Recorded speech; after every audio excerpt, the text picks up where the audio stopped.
Imagine the power goes out not for an hour but forever. The hum of the refrigerator dies, the cell towers go dark, and the only sound left is the wind howling through a city that has suddenly stopped breathing. When the thin veneer of civilization is stripped away, humanity won't just descend into chaos, it will fracture into very specific archetypes.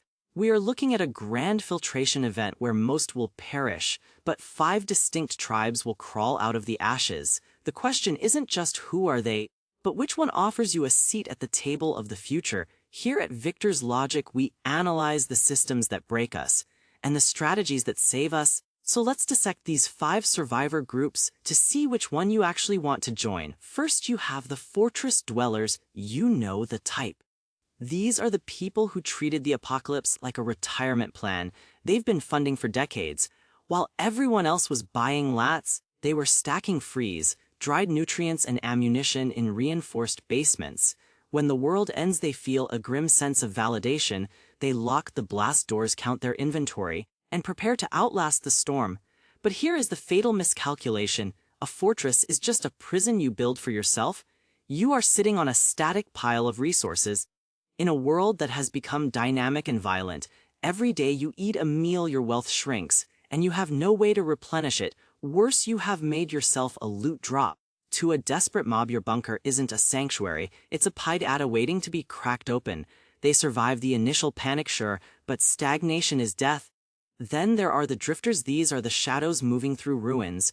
They carry everything they own on their backs, trading security for total mobility. They sleep in tree lines and ruined sedans, never staying in one place long enough to leave a trail. Their philosophy is simple: if you can't find me, you can't kill me. They are the gray men of the wasteland, but while the fortress dweller dies from stagnation, the drifter dies from attrition.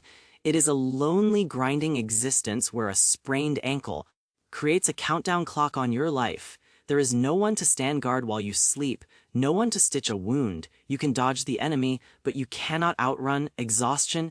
They are buying time day by painful day, without building anything for tomorrow. Next, we see the rise of the tyrants. These are the people who look at the vacuum of power and see a throne. They don't hoard cans, they hoard violence. By organizing gang structures and monopolizing critical choke points, bridges, fuel depots, clean water, they force everyone else to pay a tax. They thrive on the chaos because they are the apex predators. But history and Victor's Logic teaches us that tyranny is biologically unsustainable.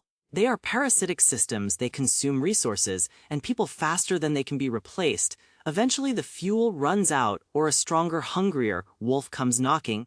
It is a high-octane lifestyle that almost always ends in a violent blaze of glory. So we have 3 dead ends: the trap of the bunker, the fragility of the road, and the inevitable collapse of the warlord. But I told you there were 5 groups. The last 2 are where the real debate begins. Enter the architects. These are the engineers, the growers, and the teachers who didn't run and didn't hide. Instead, they dug in, they found arable land, and started the hard work of restarting the engine of civilization. They are purifying water, rotating crops, and rediscovering how to generate electricity. This is the only group that is actually creating value, rather than just consuming leftovers. They aren't just surviving, they are living. However, creation makes you vulnerable. A thriving farm is a beacon to every starving set of eyes. For 100 miles, without a defense force, the architects are just fattening the calf for the tyrants. They have the sustainability to last a century, but often lack the firepower to last the night. Finally, you have the primitives. These are the people who rejected the ruins entirely and vanished into the deep wilderness. They returned to the old ways, hunting, trapping, and living in complete symbiosis with nature, far away from the rotting cities. They are safe because they are irrelevant. They have opted out of the game entirely. But while they might survive for decades, they are frozen in time. They preserve life, but they lose human potential. There is no innovation, no great leap forward, just an endless loop of subsistence. So who wins?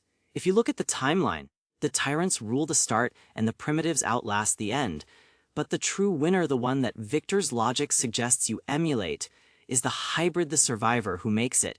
Isn't the one who rigidly sticks to one identity.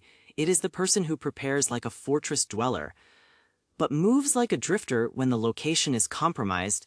It is the group that builds like architects, but defends their creation with the ferocity of a tyrant. In a world where the rules have shattered, flexibility is the only armor that holds up. You need to be able to shift gears instantly. The collapse is a test of adaptability, not just stockpiling. You don't need to choose your tribe today, but you do need to cultivate the mindset. Be useful, be mobile, and be ready to evolve. The world might stop, but you have to keep moving,